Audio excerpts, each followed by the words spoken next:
अस्सलाम वालेकुम जी, क्या हाल चाल हैं? ठीक हैं? तो मैं आप सबको यकीन सीरीज़ में वेलकम करता हूं। आज जो हमारा टॉपिक है वो मोशन इन वन डायमेंशन है।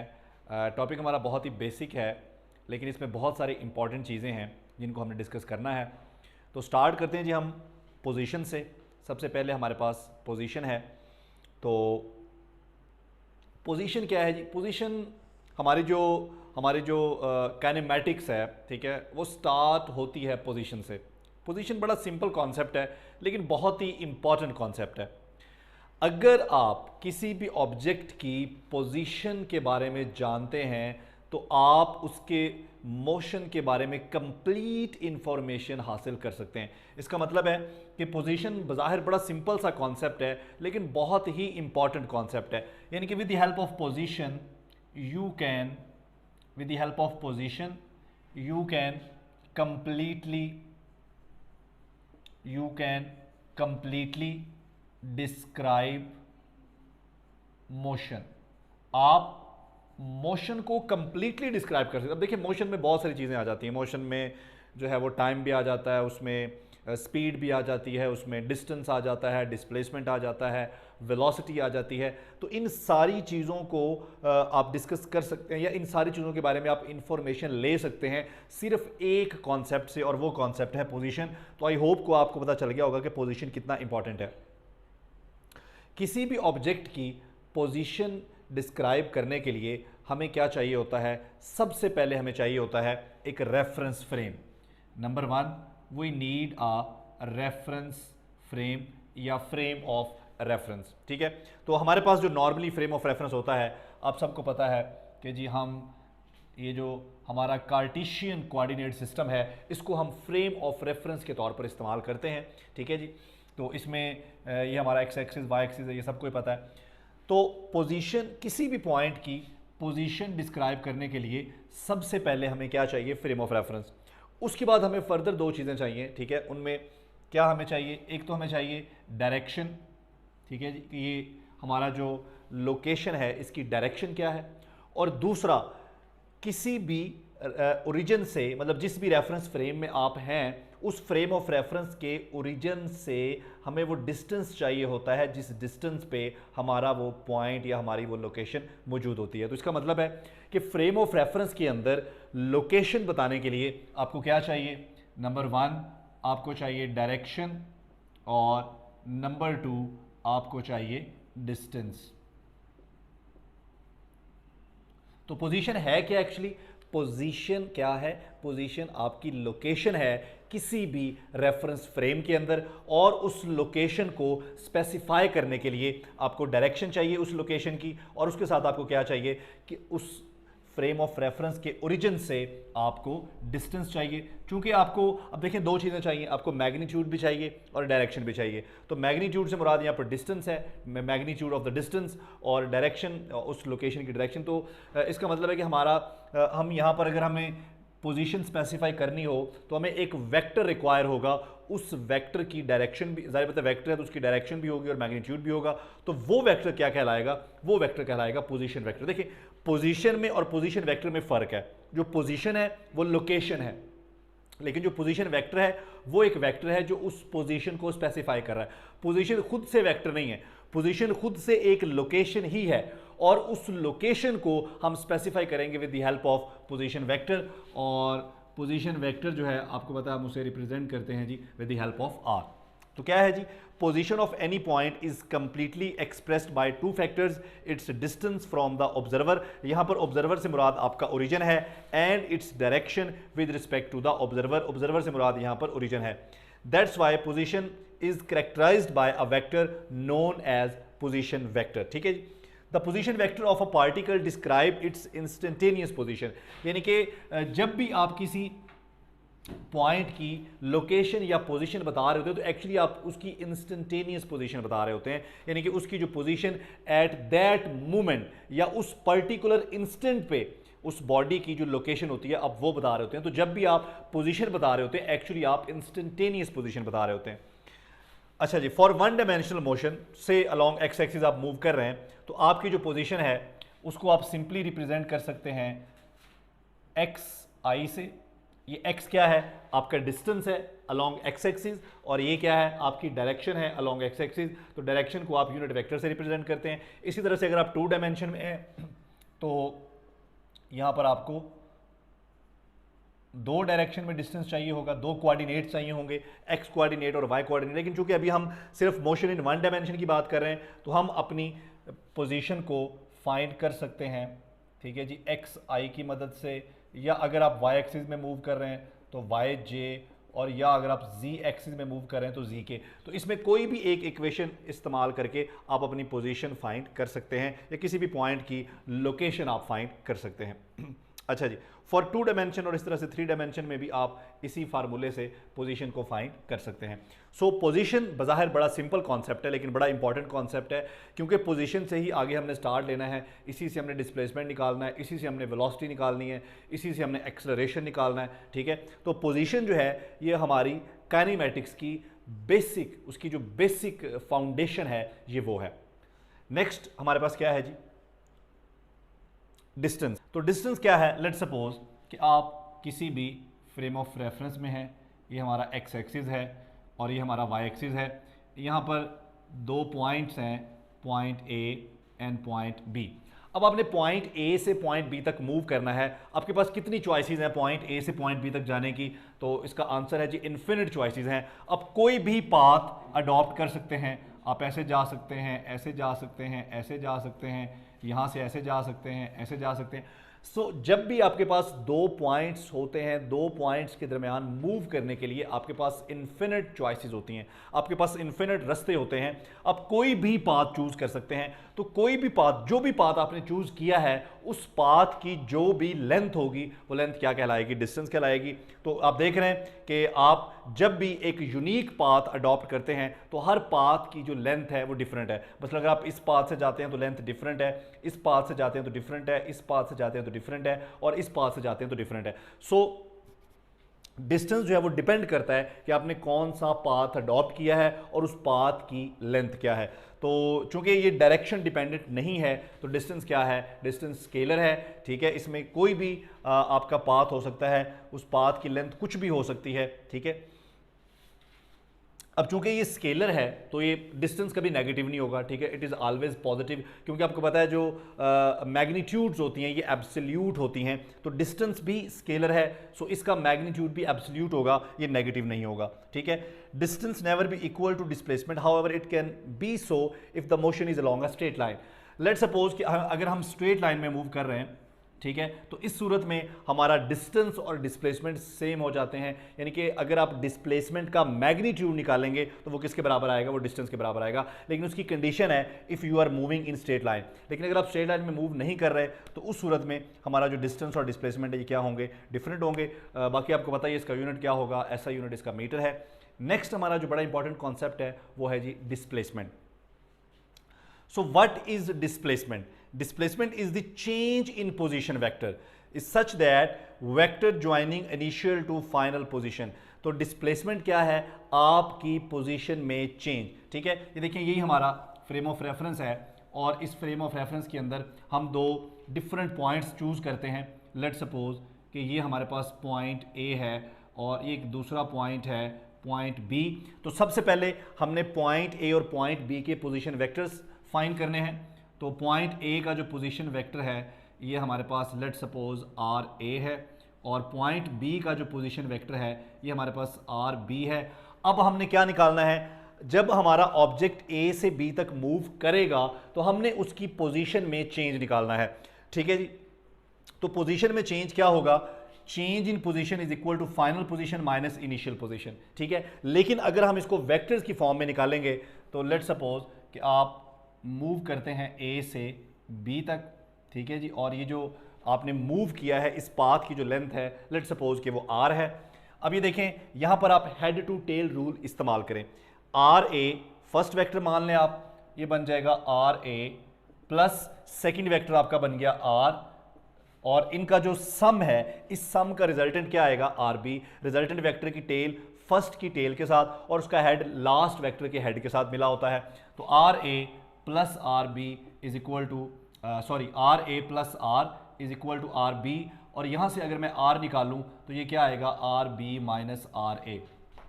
और अगर हम इसका मैग्नीट्यूड निकालेंगे तो ये हमारे पास क्या आएगा, डेल एक्स, ठीक है, del x is equal to final position minus initial position. ये क्या है, लेंथ ऑफ फाइनल पोजीशन, और ये क्या है, लेंथ ऑफ इनिशियल पोजीशन। यानी कि अगर आप डिस्प्लेसमेंट को उसके मैग्नीट्यूड की फॉर्म में लिखें तो हम उसको इस तरह से लिख सकते हैं, और अगर हम उसको वेक्टर फॉर्म में लिखें तो हमारा डिस्प्लेसमेंट क्या है, difference of final position vector and difference of position vectors, या difference of final position and initial position. यानी कि आपकी जो फाइनल पोजीशन है उसका पोजीशन वेक्टर और जो आपकी इनिशियल पोजीशन है उसके पोजीशन वेक्टर को अगर आप उनका डिफरेंस निकालें तो वो डिफरेंस किसके बराबर आता है, वो डिफरेंस बराबर आता है डिस्प्लेसमेंट के। ठीक है, तो एक्चुअली ये इक्वेशन हमें क्या बता रही है, ये इक्वेशन भी वही स्टोरी बता रही है कि आपकी पोजीशन चेंज हुई है, और पोजीशन में जो चेंज आया है, ये चेंज इन पोजीशन कैसे आया है, आपने मूव किया है स्ट्रेट लाइन में from point A to point B. तो ये जो चेंज इन पोजीशन है, इस चेंज इन पोजीशन में कौन सा फैक्टर इन्वॉल्व है, इसमें ये फैक्टर इन्वॉल्व है, ये लेंथ इन्वॉल्व है। चूंकि अब ये लेंथ एक स्ट्रेट लाइन में है तो ये लेंथ क्या बन गई, इसको हम एक डायरेक्शन असाइन कर सकते हैं, तो ये जो लेंथ है ये वेक्टर बन जाएगी, और यही वेक्टर क्या कहलाएगा, डिस्प्लेसमेंट कहलाएगा। सो हम डिस्प्लेसमेंट को इस तरह से भी डिफाइन कर सकते हैं कि shortest distance between two points, यानी कि जब किसी फ्रेम ऑफ रेफरेंस के अंदर आप होते हैं और उस फ्रेम ऑफ रेफरेंस के अंदर दो पॉइंट्स के दरमियान मूव करते हुए जो शॉर्टेस्ट पाथ है, अगर आप शॉर्टेस्ट पाथ के अलॉन्ग जाएंगे तो वो उस पाथ की जो लेंथ है, चूंकि उसको आप डायरेक्शन भी असाइन कर सकेंगे, तो वही क्या बन जाएगा, वही आपका डिस्प्लेसमेंट बन जाएगा। So shortest distance between two points आप ये भी कह सकते हो, लेकिन इसकी जो एक्चुअल डेफिनेशन है वो यही है, difference of final and initial position. ठीक है जी। If a body is moving continuously in a given direction on a straight line, then the magnitude of displacement is equal to distance। ये बात हमने पहले भी की है। बाकी आपको पता है ये डिस्प्लेसमेंट वेक्टर है, इसका यूनिट मीटर ही होता है, इसका डायमेंशन भी आपको पता है। ठीक है, तो हमारे लिए जो सबसे इंपॉर्टेंट है वो है प्रॉब्लम्स रिलेटेड टू डिस्प्लेसमेंट। कोई भी प्रॉब्लम आपको आ जाए रिलेटेड टू डिस्प्लेसमेंट, आपने एक चीज़ ज़हन में रखनी है, और वो है आपने हमेशा इनिशियल पोजीशन और फाइनल पोजीशन निकालनी है। उन दोनों पोजीशंस का जो डिफरेंस है, वो डिफरेंस आपको क्या देगा, वो डिफरेंस आपको डिस्प्लेसमेंट देगा। तो हम चलते हैं जी प्रॉब्लम्स की तरफ नेक्स्ट स्लाइड पे। तो डिफरेंट हम यहाँ पर प्रॉब्लम्स लेते हैं डिस्प्लेसमेंट की और उनको सॉल्व करते हैं और देखते हैं जी हमारा जो कॉन्सेप्ट है वो कैसा है।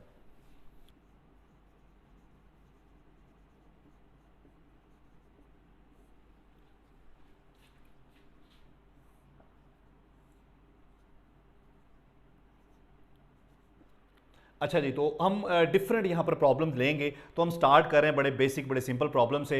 हमारे पास एक ऑब्जेक्ट है जो मूव करता है फ्रॉम ओ टू ए, और फिर उसके बाद वो मूव करता है फ्रॉम ए टू बी। तो आप उसका डिस्प्लेसमेंट कैलकुलेट करें। अब देखिए डिस्प्लेसमेंट कैलकुलेट करने का तरीका क्या है। सबसे पहले स्टेप में हम उसकी इनिशियल पोजीशन निकालेंगे। तो उसकी जो इनिशियल पोजीशन है वो ओ है। फिर हम उसकी फाइनल पोजीशन निकालेंगे। फाइनल पोजीशन क्या है, बी है। हम इनिशियल पोजीशन से फाइनल पोजीशन तक एक वेक्टर बनाएंगे, और ये वेक्टर क्या है, ये वेक्टर ही डिस्प्लेसमेंट है, और इस वेक्टर का जो मैग्नीट्यूड है वो हमारे डिस्प्लेसमेंट का मैग्नीट्यूड है। तो अगर हमने यहाँ से अपने डिस्प्लेसमेंट का मैग्नीट्यूड निकालना हो तो कैसे निकाल सकते हैं। ये हमारा डिस्प्लेसमेंट है।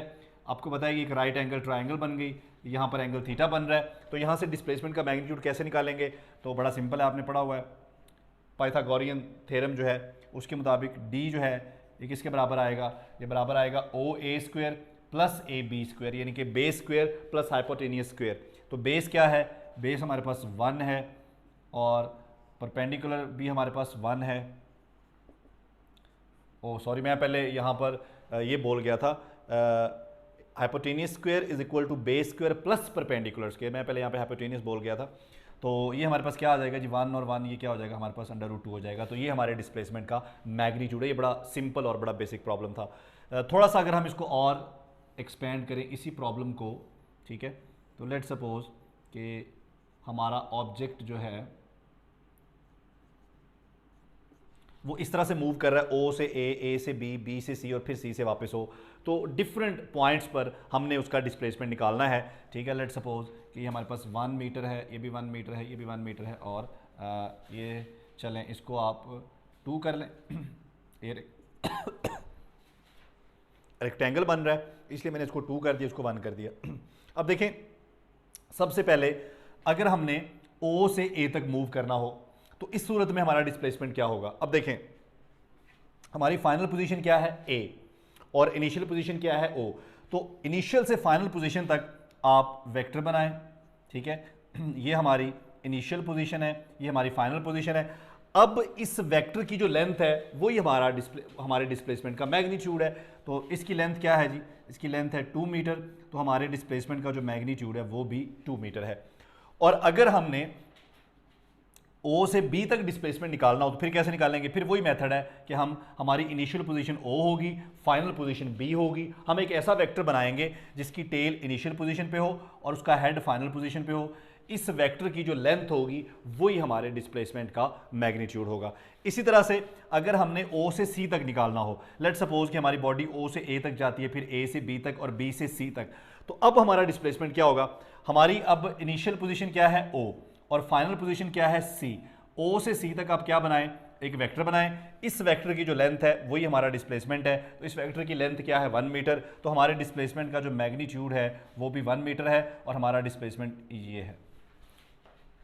उसके बाद अगर आप ओ से वापस ओ पे आ जाते हैं तो इस सूरत में आपका डिस्प्लेसमेंट क्या हो जाएगा, जीरो हो जाएगा, क्योंकि जिस पोजीशन से आपने स्टार्ट किया आप वहीं पे आ गए हैं। तो इनिशियल और फाइनल पोजीशन यहाँ पर सेम हो जाएंगे, हमारा डिस्प्लेसमेंट क्या हो जाएगा, जीरो। और हमारे डिस्प्लेसमेंट का जो मैग्नीट्यूड है वो भी क्या हो जाएगा, जीरो, क्योंकि आपकी इनिशियल पोजीशन और फाइनल पोजीशन क्या हो गई हैं, सेम हो गई हैं। तो डिस्प्लेसमेंट का जो मैग्नीट्यूड है वो क्या हो गया है, जीरो हो गया है। तो ये थे हमारे कुछ बेसिक प्रॉब्लम। अब ज़रा और थोड़े से हम एडवांस प्रॉब्लम्स को देखते हैं। लेट्स सपोज कि हमारी बॉडी जो है वो मूव कर रही है एक सर्कुलर पाथ में यूं करके, ठीक है जी। इस सर्कल का जो रेडियस है लेट्स सपोज वो 1 मीटर है, ठीक है जी। तो ये हमारा सेंटर ऑफ सर्कल है, ये हमारा पॉइंट ए है, ये बी है, ये सी है और ये डी है। हमारी बॉडी जो है वो स्टार्ट करती है ए से, ये उसकी इनिशियल पोजीशन है। अब ए से जाती है वो बी पर, तो हमने डिस्प्लेसमेंट निकालना है ए से बी तक। तो कैसे निकालेंगे, हम इनिशियल पोजीशन से एक वेक्टर बनाएंगे, कहाँ तक लेके जाएंगे, फाइनल पोजीशन तक। तो देखिए बच्चों ये क्या बन रही है, एक ट्रायंगल बन रही है, सेंटर को आप ओ कह लें।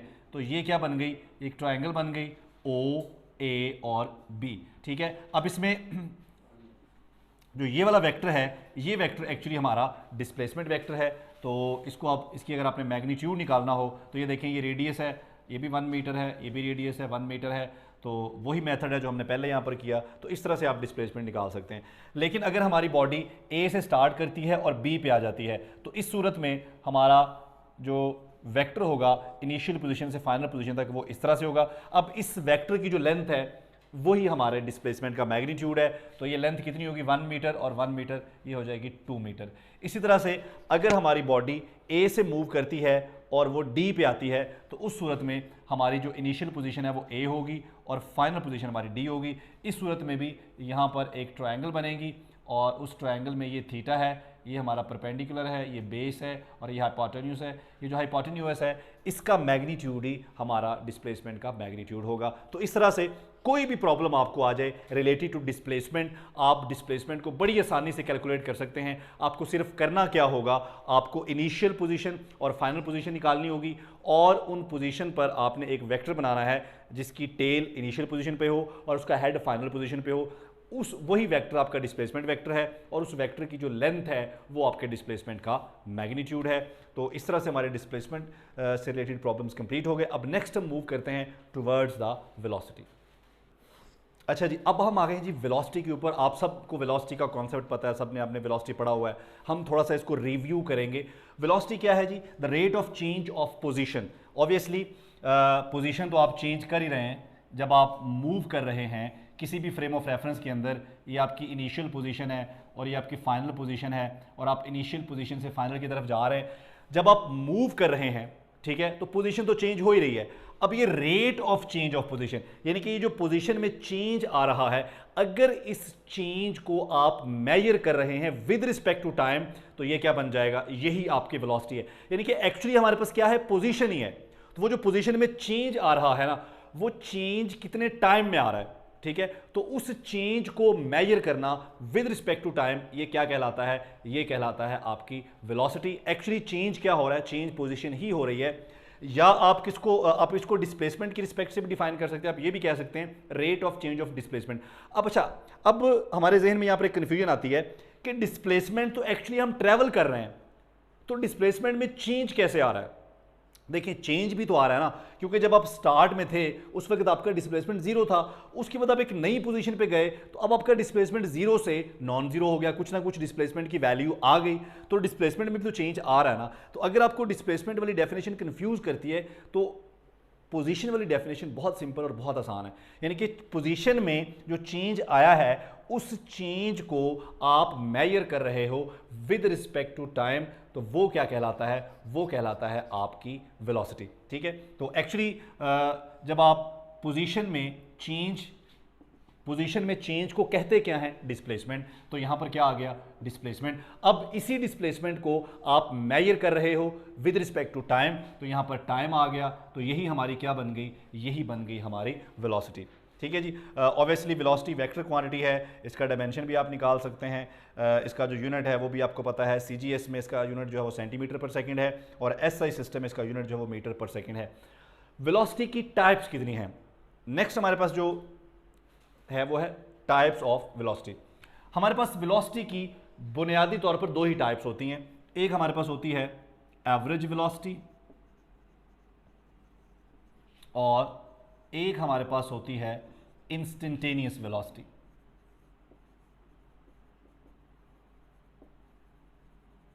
ठीक है जी, हमारे पास दो ही वेलोसिटीज, आगे फिर इनकी टाइप्स हैं।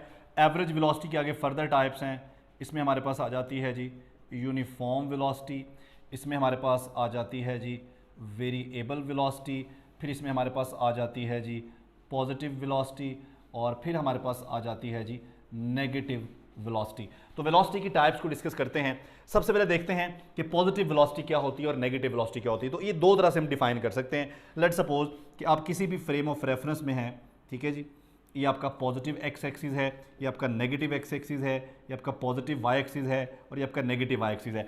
अगर तो आप मूव कर रहे हैं along the positive x axis, ठीक है, अगर आप पॉजिटिव एक्स एक्सिस में मूव कर रहे हैं तो आपकी वेलोसिटी पॉजिटिव है, अगर आप नेगेटिव एक्स एक्सिस में मूव कर रहे हैं तो आपकी वेलोसिटी नेगेटिव है। ठीक है, अगर आप इसी तरह से अगर आप पॉजिटिव वाई एक्सिस में मूव कर रहे हैं तो आपकी वेलोसिटी पॉजिटिव है और अगर आप नेगेटिव वाई एक्सिस में मूव कर रहे हैं तो आपकी वेलोसिटी नेगेटिव है। अच्छा, पॉजिटिव नेगेटिव वेलोसिटी को याद करने का जो शॉर्टकट है, ये ट्रिक है, वो बड़ा सिंपल है। अगर आपकी पोजीशन में जो चेंज है, ठीक है, ये लेस देन जीरो है तो आपकी वेलोसिटी नेगेटिव है, और अगर आपकी पोजीशन में जो चेंज है ये ग्रेटर देन जीरो है तो आपकी वेलोसिटी पॉजिटिव है। यानी कि अगर पोजीशन में चेंज नेगेटिव है तो आपकी वेलोसिटी नेगेटिव है, पोजीशन में चेंज पॉजिटिव है तो आपकी वेलोसिटी पॉजिटिव है। अब ये पोजीशन में चेंज नेगेटिव कैसे होता है, मैं आपको एग्जांपल देता हूँ। लेट्स सपोज कि यहाँ पर हम कुछ वैल्यूज़ बना लेते हैं। यहाँ पर हमारा डिस्प्लेसमेंट लेट्स सपोज जीरो है, यहाँ पर डिस्प्लेसमेंट -1 हो गया, यहाँ पर -2 हो गया, यहाँ पर -3 हो गया। अब लेट्स सपोज कि ये हमारी आप मूव कर रहे हैं अलोंग नेगेटिव एक्स एक्सिस, आपकी फाइनल पोजीशन है -3, तो आपकी final position minus initial position वाला फार्मूला लगाएं, तो फाइनल पोजीशन है आपकी -3 और इनिशियल पोजीशन लेट्स सपोज आपकी थी -1, तो -3 इंटू -1, तो देखें जी हमारे पास आंसर क्या आएगा, -3 इंटू -1 ये प्लस हो जाएगा, तो आंसर आ गया आपका change in position is equal to -2, जो भी आगे उसका यूनिट है वो आप लगा लें। ठीक है, अब इसका मतलब है कि चेंज इन पोजीशन नेगेटिव आया है, तो इसका मतलब है कि आप नेगेटिव एक्सिस में मूव कर रहे हैं, नेगेटिव एक्स एक्सिस में मूव कर रहे हैं, इसलिए आपकी वेलोसिटी नेगेटिव है। अगर आपकी पोजीशन में चेंज पॉजिटिव आएगा तो आपकी वेलोसिटी भी पॉजिटिव होगी। इसको एक और तरह से भी हम डिफाइन करते होते हैं कि अगर वेलोसिटी इंक्रीज हो रही है तो वो पॉजिटिव है, या वेलोसिटी डिक्रीज हो रही है तो वो नेगेटिव है। ठीक है, ये डेफिनेशन वैसे टेक्स्ट बुक्स में तो कहीं नहीं है, लेकिन अगर आप इसको इस तरह से भी याद रखना चाहते हैं तो आपकी मर्जी है, लेकिन एक्चुअली पॉजिटिव और नेगेटिव वेलोसिटी का ये मतलब है। उसके बाद हमारे पास यूनिफॉर्म वेलोसिटी है और एवरेज वेरिएबल वेलोसिटी है। यूनिफॉर्म वेलोसिटी क्या है, अब देखें वेलोसिटी क्या है, चेंज इन पोजीशन। ठीक है, अगर वो पोजीशन में चेंज, या दूसरे लफ्जों में आपका जो डिस्प्लेसमेंट है अगर वो इक्वल है, इक्वल इंटरवल्स ऑफ टाइम में, यहाँ पर हम कुछ टाइम इंटरवल्स बना लेते हैं। लेट्स सपोज कि यहाँ से आपने स्टार्ट लिया, ये 1 सेकेंड, 2 सेकेंड, 3 सेकेंड, हमने एक एक सेकेंड का इंटरवल बनाया। ठीक है, तो देखिए फर्स्ट इंटरवल में लेट्स सपोज कि आपका डिस्प्लेसमेंट जो है वो 10 मीटर है। अगले डिस्प्लेसमेंट में इंटरवल में भी 10 मीटर है, इस तरह 10 मीटर है, तो आपकी वेलोसिटी क्या है, यूनिफॉर्म है। हर इंटरवल ऑफ टाइम में आपकी जो डिस्प्लेसमेंट है, जितना डिस्प्लेसमेंट आप ट्रैवल कर रहे हो या आपकी पोजीशन में जो चेंज आ रहा है वो चेंज सेम है, तो आपकी वेलोसिटी यूनिफॉर्म है। अगर ये चेंज सेम नहीं है तो आपकी वेलोसिटी क्या होगी, वेरिएबल होगी। ठीक है जी, तो ये हमारे पास uniform, variable, positive and negative velocity, ये सारी टाइप्स हैं हमारे पास एवरेज वेलोसिटी की।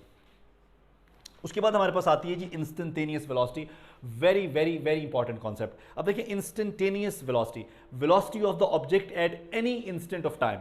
अब देखिए जो इंस्टेंट ऑफ टाइम है ना, ये बड़ा कॉम्प्लिकेटेड है। इंस्टेंट ऑफ टाइम से क्या मुराद है, ये कितना टाइम होता है, कोई स्पेसिफिक टाइम है या कोई स्पेसिफिक ड्यूरेशन है। तो पहले आपको एक बेसिक चीज़ समझनी होगी कि एक होता है हमारे पास interval of time, time interval, या आप इसे इंटरवल ऑफ टाइम कह लें, टाइम इंटरवल, इसकी ड्यूरेशन होती है। ठीक है, अब टाइम इंटरवल क्या होता है, किसी भी दो इवेंट्स के दरमियान, कोई भी दो इवेंट्स के दरमियान जो टाइम होता है दैट इज टाइम इंटरवल। इसका मतलब है कि टाइम इंटरवल जब भी आप डिफाइन करते हो ना, आपको टाइम की दो वैल्यूज चाहिए होती हैं। ठीक है, फाइनल और इनिशियल। ठीक है, इंस्टेंटेनियस टाइम क्या होता है या इंस्टेंट ऑफ टाइम क्या होता है, the single value of time. ठीक है, टाइम इंटरवल क्या होता है, दो इवेंट्स के दरमियान जो टाइम होता है दैट इज टाइम इंटरवल। ठीक है, और टाइम इंटरवल की कोई ना कोई ड्यूरेशन होती है, लेकिन जो इंस्टेंट ऑफ टाइम है इसकी कोई ड्यूरेशन नहीं होती। ठीक, ड्यूरेशन ना होने से मुराद क्या है कि ये सिंगल वैल्यू है टाइम की, बहुत ही शॉर्ट टाइम है, जिसको आप इन्फिनिटिसिमली स्मॉल टाइम कह सकते हैं। ठीक है जी, तो इस स्मॉल टाइम में, ठीक है जी, या इस पर्टिकुलर जो हमारी वैल्यू है टाइम की, इस पर्टिकुलर वैल्यू ऑफ टाइम पर जो हमारी वेलोसिटी है that is known as instantaneous velocity. अब जो इंस्टेंटेनियस वेलोसिटी है इसमें भी पॉजिटिव, नेगेटिव और जीरो भी हो सकता है। इंस्टेंटेनियस वेलोसिटी पॉजिटिव भी हो सकती है, नेगेटिव भी हो सकती है और जीरो भी हो सकती है। बिल्कुल जिस तरह हमारी एवरेज वेलोसिटी है ये पॉजिटिव भी हो सकती है, नेगेटिव भी हो सकती है और जीरो हो सकती है। अच्छा, इंस्टेंटेनियस वेलोसिटी पॉजिटिव और नेगेटिव कब होगी, बिल्कुल ऐसे जैसे हमने एवरेज वेलोसिटी के बारे में डिस्कस किया, सेम वही कॉन्सेप्ट इंस्टेंटेनियस वेलोसिटी का है। अगर हमारी ऑब्जेक्ट की वेलोसिटी यूनिफॉर्म हो तो उस केस में, अगर वेलोसिटी यूनिफॉर्म है तो उस केस में हमारी इंस्टेंटेनियस वेलोसिटी और एवरेज वेलोसिटी ये दोनों क्या होंगी, ये दोनों सेम ही होंगी। ठीक है जी, तो ये है जी हमारे पास velocity and types of velocity. इसके बाद जो नेक्स्ट हमारा कॉन्सेप्ट है वो है जी एक्सेलरेशन। तो हम डिस्कस करते हैं जी व्हाट इज एक्सेलरेशन। क्या है जी, हाउ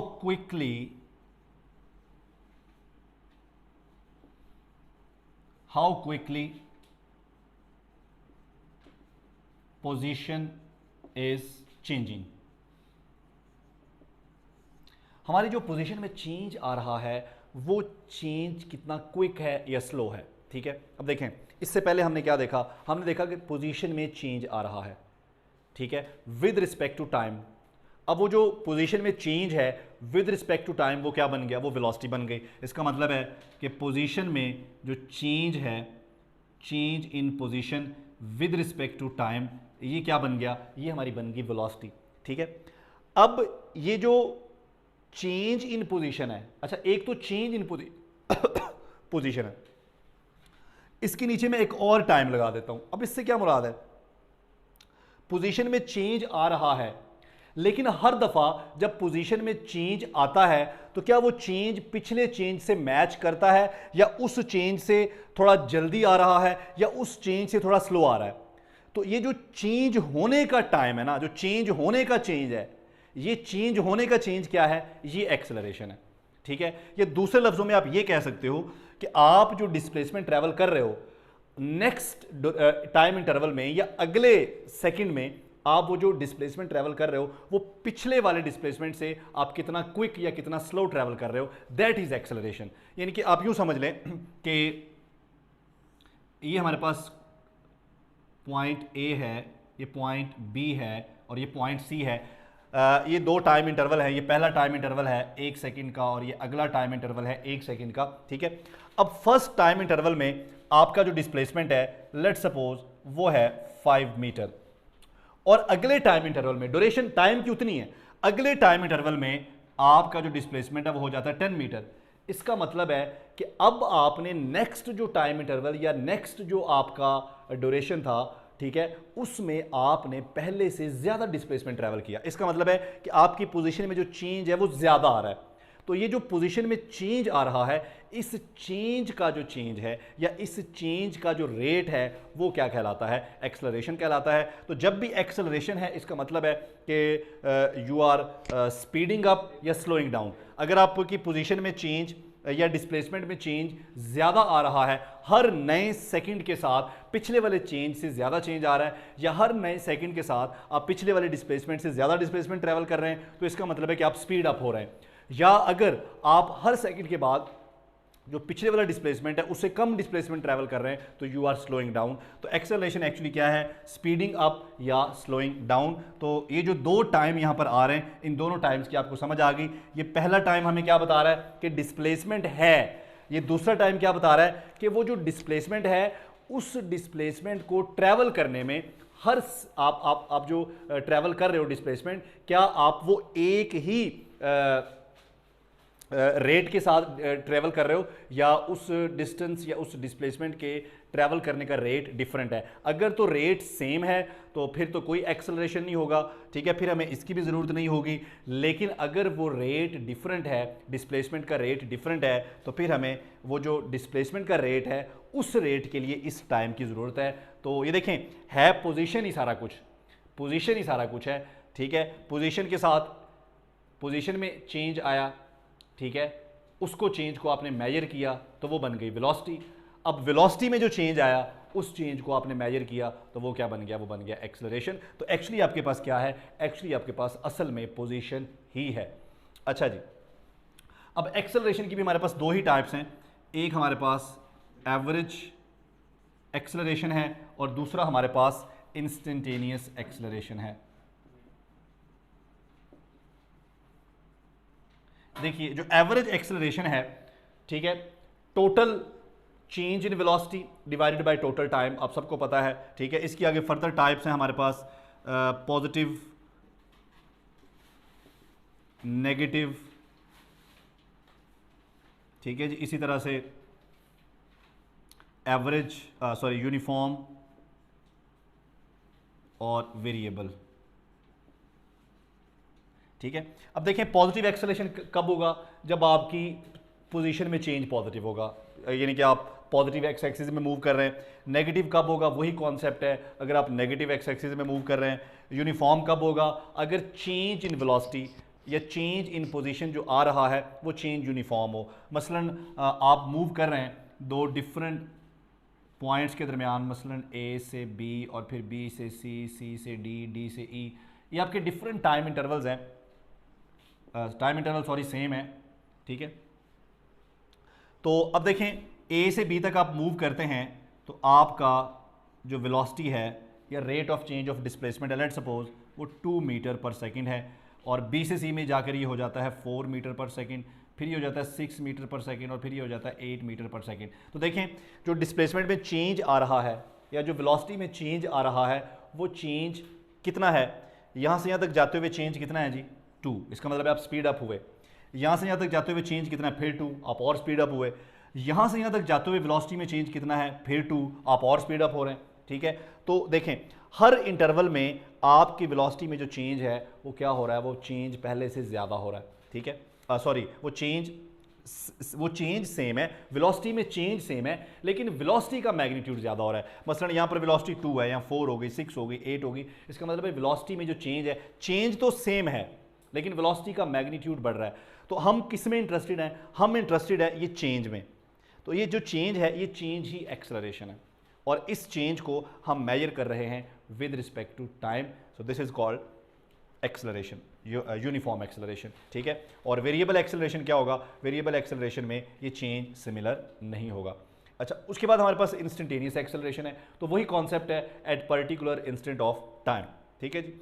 और वो पर्टिकुलर इंस्टेंट क्या होता है? वो कोई भी एक सिंगल वैल्यू होती है टाइम की, जिसकी कोई फिक्स ड्यूरेशन नहीं होती। तो ये है जी हमारा एक्सेलरेशन और एक्सेलरेशन की टाइप्स। तो नेक्स्ट हमारे पास क्या है जी? नेक्स्ट हमारे पास है जी इक्वेशंस। अच्छा जी, तो अब हम डिस्कस करने जा रहे हैं जी पोजीशन टाइम ग्राफ्स। इन ग्राफ से आपको फर्दर आइडिया होगा वेलोसिटी के बारे में और एक्सेलरेशन के बारे में। तो पोजीशन टाइम ग्राफ जो है एक्चुअली ये आपको क्या बताता है, ये आपको बताता है जी वेलोसिटी के बारे में। सो ये हमारे पास है जी टाइम अलोंग एक्स एक्सिस, और ये हमारे पास पोजीशन है अलोंग वाई एक्सिस, इसको आप एक्स कह लें जी और इसको आप माइनस एक्स कह लें। अच्छा जी, अब पोजीशन टाइम ग्राफ एक्चुअली हमें बताता क्या है?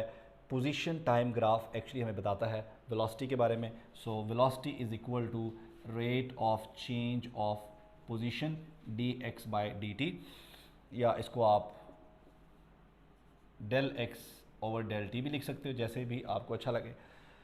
सो ये हमें बताता है किसके बारे में? ये हमें बताता है जी वेलोसिटी के बारे में। और लेट सपोज यहाँ एक मैं सिंपल ग्राफ से स्टार्ट करता हूँ जी। ये देखें जी, ये हमारा वेलोसिटी टाइम ग्राफ है, और ये ग्राफ जो है एक्स एक्सिस के साथ एंगल बना रहा है थीटा, ठीक है।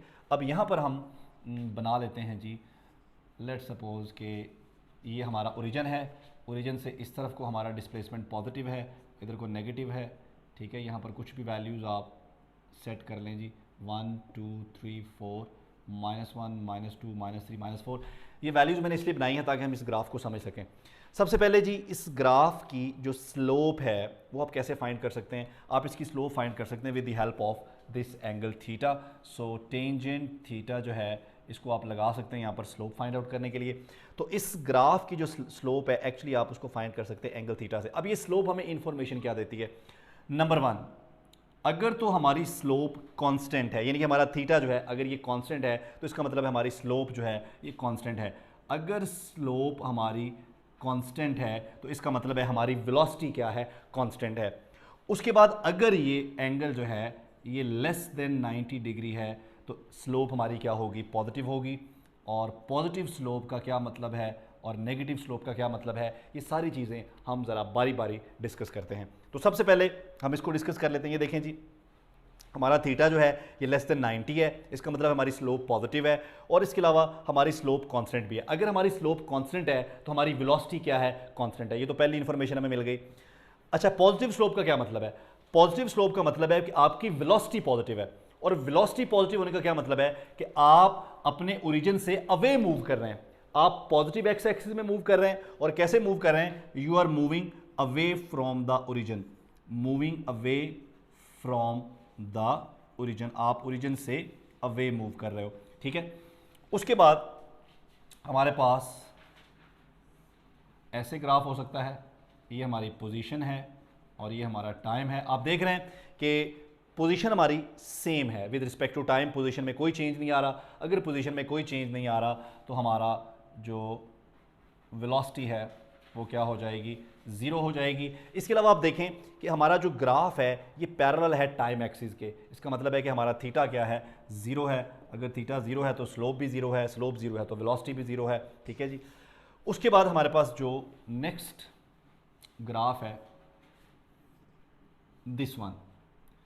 अब देखें यहाँ पर जो एंगल बन रहा है दिस वन, ये एंगल ग्रेटर देन 90 है, थीटा इज ग्रेटर देन 90। अगर थीटा ग्रेटर देन 90 है तो हमारी स्लोप क्या है? नेगेटिव है। अब नेगेटिव स्लोप का क्या मतलब है? देखें, थीटा है तो कांस्टेंट, अगर कांस्टेंट है तो वेलोसिटी भी कांस्टेंट है, लेकिन theta is greater than 90, slope is negative. अब नेगेटिव स्लोप का क्या मतलब है? नेगेटिव स्लोप का मतलब है कि आप नेगेटिव एक्स एक्सिस में मूव कर रहे हैं, ठीक है, यानी कि आपकी जो डायरेक्शन है वो किस तरफ है? वो नेगेटिव एक्स एक्सिस की तरफ है। लेकिन ये देखें, एक ऐसा टाइम भी आता है जिस टाइम पर आकर आपकी जो पोजीशन है वो कहाँ पे चली जाती है? 0 पे, यानी कि आप ओरिजिन पे वापस चले जाते हैं। इसका मतलब है कि आप मूव तो कर रहे हैं toward the negative x axis. इसका इस ग्राफ का मतलब क्या है कि आप मूव तो नेगेटिव एक्सिस में कर रहे हैं, आपकी वेलोसिटी नेगेटिव है क्योंकि आपकी स्लोप नेगेटिव है, लेकिन आप मूव कर रहे हैं टूवर्ड्स द मीन पोजीशन। तो इस ग्राफ का मतलब क्या है? आपकी वेलोसिटी नेगेटिव जरूर है लेकिन आप मूव कर रहे हैं टूवर्ड्स मीन पोजीशन। अच्छा जी, इसके बाद हमारे पास जो नेक्स्ट ग्राफ है जी वो ये है। ये देखें जी, अब देखें हमारा जो एंगल है यहाँ पर, एंगल तो हमारा कांस्टेंट है, थीटा तो हमारा कांस्टेंट है। अगर एंगल कांस्टेंट है तो वेलोसिटी हमारी कांस्टेंट है। अब वेलोसिटी कांस्टेंट है, ठीक है, लेकिन हमारी ये जो ग्राफ की स्लोप है ये हमें क्या बता रही है? अब देखें, अगर आप ओरिजिन से अवे मूव करेंगे और मूव करेंगे नेगेटिव एक्स एक्सिस में, ठीक है, अब देखिए आप मूव कर रहे हैं नेगेटिव एक्स एक्सिस में, आप कोई भी दो पोजीशंस का डिफरेंस निकालिए। लेट सपोज आप इन दो पोजीशन का डिफरेंस निकालिए, -4 -1, तो हमारा आंसर क्या आएगा? ये प्लस हो जाएगा तो आंसर आएगा -3। इसका मतलब है कि आपकी जो चेंज इन पोजीशन है वो नेगेटिव है, ठीक है। अब ये थीटा ऑब्वियसली ग्रेटर देन 90 है, आपकी स्लोप क्या है? आपकी स्लोप नेगेटिव है, ठीक है। अब आपकी स्लोप नेगेटिव है, इसका मतलब है कि आपकी वेलोसिटी नेगेटिव है। आपकी वेलोसिटी नेगेटिव ज़रूर है, ठीक है, लेकिन आप मूव कर रहे हैं away from the mean position, यानी कि आप जा तो नेगेटिव एक्स एक्सिस में रहे लेकिन आप जा रहे हैं away from the mean position. और इसी तरह से हमारे पास ये ग्राफ है जी, ये देखें जी, यूं करके, ठीक है। अब ये ग्राफ हमें क्या बता रहा है? अब थीटा जाहिर बात है यहाँ पर कांस्टेंट ही है, यहाँ भी थीटा कांस्टेंट है, यहाँ भी थीटा कांस्टेंट है, तो थीटा कांस्टेंट से मुराद है कि हमारी वेलोसिटी तो कांस्टेंट है, लेकिन क्या वेलोसिटी पॉजिटिव है या नेगेटिव है? यहाँ पर देखें वेलोसिटी 0 तो हो रही है, ठीक है। इसका मतलब है कि आप मूव कर रहे हैं टुवर्ड द, क्योंकि आप एक ऐसा टाइम है जिस टाइम पे आपकी पोजीशन 0 हो रही है, इसका मतलब है कि आप मूव कर रहे हैं पॉजिटिव एक्स एक्सिस में, ठीक है। लेकिन आप आ कहाँ से रहे हैं? नेगेटिव एक्स एक्सिस से, और जहाँ कहाँ पे रहे हैं? आप पॉजिटिव एक्स एक्सिस में जा रहे हैं। मूव आप पॉजिटिव एक्स एक्सिस में कर रहे हैं, लेकिन मूव किस तरफ कर रहे हैं? Towards the main position. तो अगर आप टुवर्ड्स द मेन पोजीशन जा रहे हैं और पॉजिटिव एक्स एक्सिस में जा रहे हैं, तो पॉजिटिव एक्स एक्सिस में जाने की वजह से आपकी वेलोसिटी क्या होगी? पॉजिटिव होगी। तो इसका मतलब है यहाँ पर आपकी वेलोसिटी है तो पॉजिटिव, लेकिन अब जा कहाँ पर रहे हैं? आप जा रहे हैं टुवर्ड्स द मीन पोजीशन, ठीक है। अब आपके जहन में आएगा कि डिस्प्लेसमेंट तो नेगेटिव लग रहा है, तो वेलोसिटी पॉजिटिव कैसे हो सकती है? देखें वेलोसिटी क्या है? चेंज इन पोजीशन, ठीक है। तो यहां पर अगर आप पोजीशन निकाल लें, अगर एक ऑब्जेक्ट इस डायरेक्शन में मूव कर रहा हो तो किसी भी दो पॉइंट्स का पोजीशन निकालें, ठीक है, फाइनल माइनस इनिशियल, तो यहां पर फाइनल आप फर्ज कर लें -1 है और इनिशियल फर्ज कर लें -4 है, तो आंसर क्या आएगा? +3 आएगा। सो आपकी जो चेंज इन पोजीशन है वो पॉजिटिव है। देखिए आपको बाहर यहां पे जो भी लगे, हमारे लगने से कुछ नहीं होता, हमने कैलकुलेट करके देखना है, चेंज इन पोजीशन निकाल के देखना है। अगर चेंज इन पोजीशन पॉजिटिव है तो वेलोसिटी पॉजिटिव है, चेंज इन पोजीशन नेगेटिव है तो वेलोसिटी नेगेटिव है, ठीक है जी। तो ये थे जी हमारे पोजीशन टाइम ग्राफ्स। अगर हमारी स्लोप कांस्टेंट है, अगर स्लोप कांस्टेंट ना हो, ठीक है, तो उस सूरत में फिर आपकी वेलोसिटी भी कांस्टेंट नहीं होगी। तो आप जो है वो कैसे निकालेंगे, कैसे आप निकालेंगे वेलोसिटी? तो ठीक है, इस सूरत में आप क्या करेंगे? टेंजेंट ड्रॉ करेंगे और उस टेंजेंट से, ठीक है जी, उस टेंजेंट की जो स्लोप है उस स्लोप से फिर आप क्या निकालेंगे? उस टेंजेंट की स्लोप से आप एक्सेलरेशन कैलकुलेट, क्योंकि अब देखें जो वेलोसिटी है इसका मतलब है कि वेलोसिटी कांस्टेंट नहीं है, क्योंकि हमारा जो थीटा है ये अब कांस्टेंट नहीं है। देखें आप डिफरेंट पॉइंट्स पर अगर आप देखें, यहाँ पर अगर मैं निकालूँ एंगल तो ये एंगल डिफरेंट है, ठीक है। इस तरह से अगर मैं यहाँ पर निकाल लूँ यहाँ पर तो ये एंगल डिफरेंट है। सो एंगल चेंज हो रहा है, इसका मतलब है हमारी वेलोसिटी चेंज हो रही है, तो यहाँ पर एक्सेलरेशन आ जाएगा। तो कैसे निकालेंगे? स्लोप बनाएंगे और उस स्लोप से आप एक्सेलरेशन की वैल्यू निकाल सकते हैं, ठीक है। तो ये हो गए जी हमारे पोजीशन टाइम ग्राफ्स जी। तो अब हम डिस्कस करेंगे इक्वेशंस ऑफ मोशंस, बड़ा ही इंपॉर्टेंट टॉपिक है। इक्वेशंस ऑफ मोशंस हमें बाहर हमने पहले पढ़ी हैं, बहुत सिंपल हैं, लेकिन ज़रा हम देखेंगे कि उनके फिज़िकल मीनिंग्स क्या हैं। तो सबसे पहले हम स्टार्ट करते हैं कि कंडीशंस ऑफ मोशंस, कंडीशंस क्या हैं इक्वेशंस ऑफ मोशन को अप्लाई करने की। तो पहली कंडीशन हमारे पास है motion must be constant with constant acceleration, यानी कि एक्सेलरेशन क्या होना चाहिए?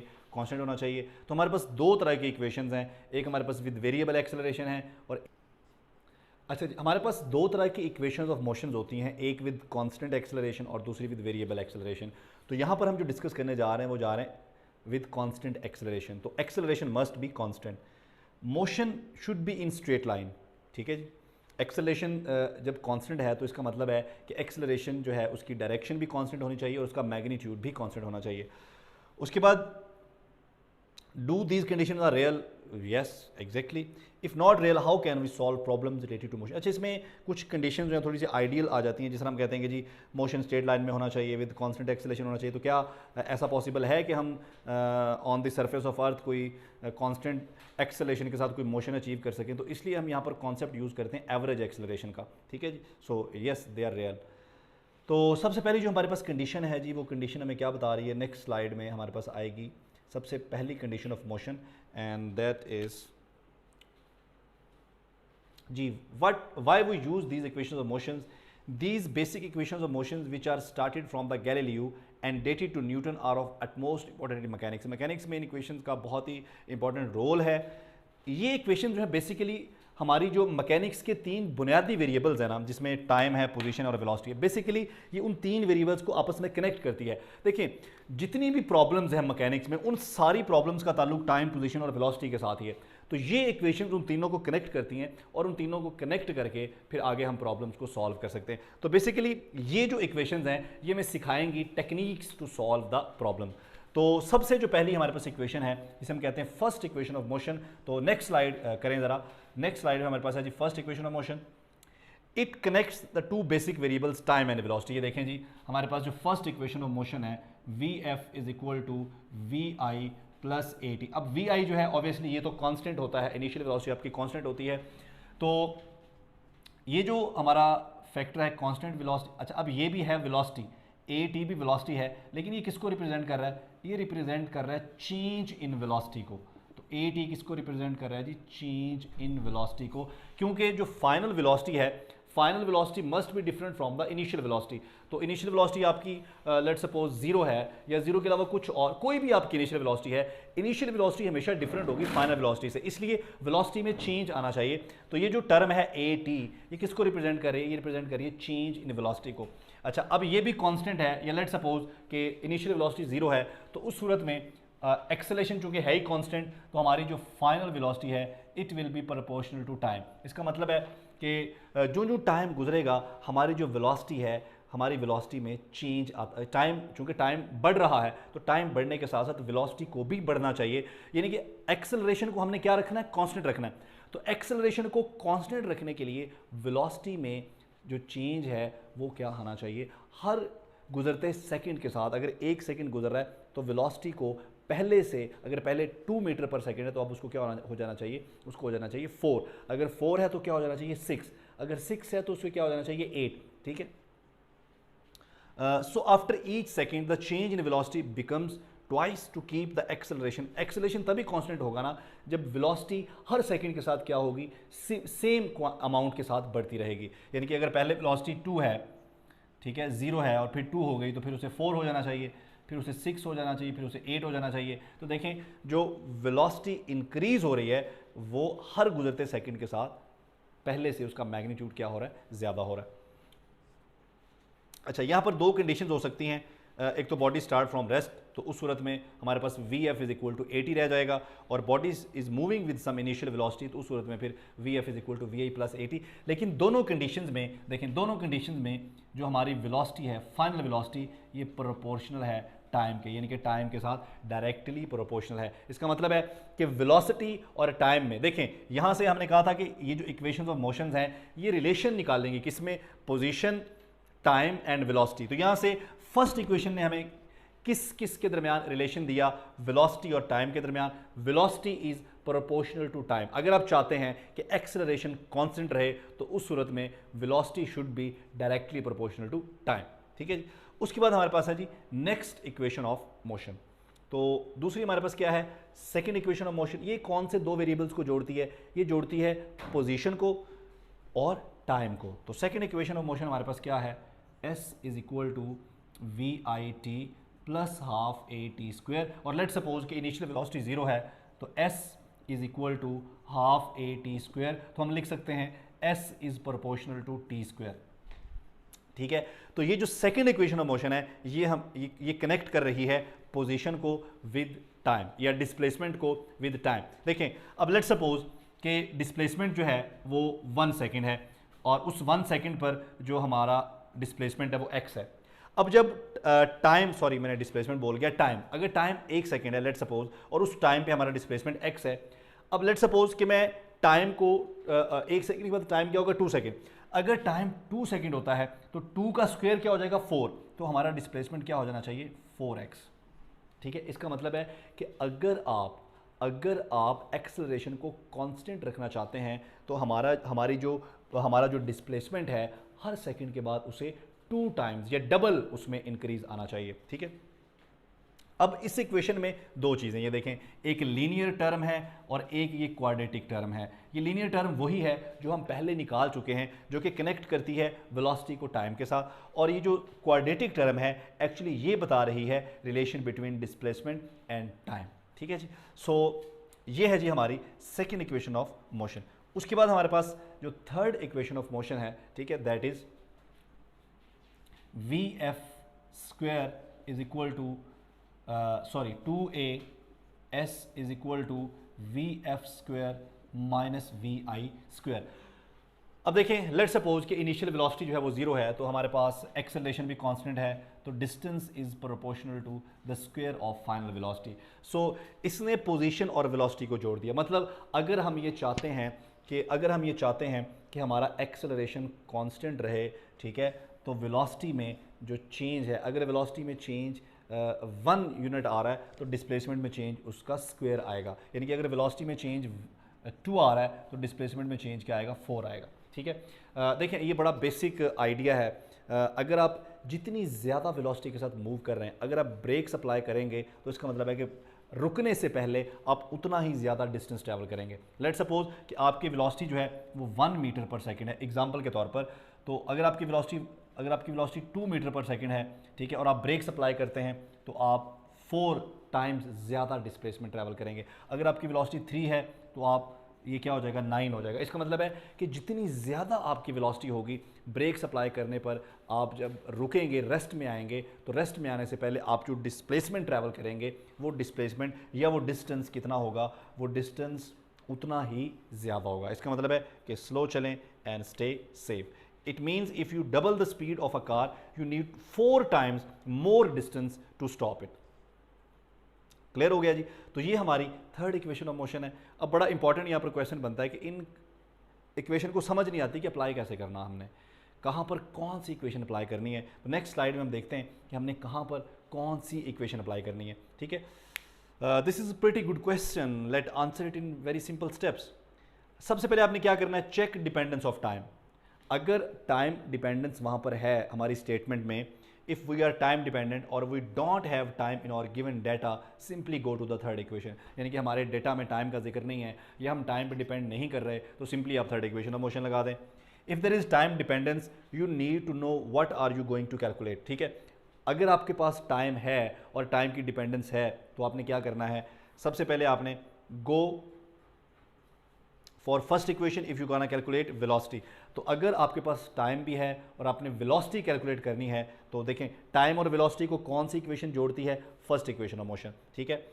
If you are interested in display और आपने डिस्प्लेसमेंट निकालना है और टाइम भी है, तो देखें डिस्प्लेसमेंट और टाइम को कौन सी इक्वेशन जोड़ती है, डिस्प्लेसमेंट और टाइम को सेकंड इक्वेशन ऑफ मोशन जोड़ती है। तो आपको बस अगर इतना पता होना कि फर्स्ट इक्वेशन ऑफ मोशन किन वेरिएबल्स को कनेक्ट करती है, सेकंड किन वेरिएबल्स को कनेक्ट करती है और थर्ड किन वेरिएबल्स को कनेक्ट करती है, तो बड़ा सिंपल है आपके लिए वहाँ पर जो सूटेबल इक्वेशन ऑफ मोशन है उसको अप्लाई करना। तो I hope this will help. तो इंशाल्लाह अभी हम जो है इसको डिस्कस करेंगे जूम के ऊपर। तो फर्दर जो हमारी इसमें प्रॉब्लम्स आपको आएंगी लेक्चर सुनने के बाद या क्वेश्चन आएंगे, तो उसको हम इंशाल्लाह डिस्कस करेंगे हमारे जूम की क्लास में। थैंक यू, अल्लाह हाफ़िज़।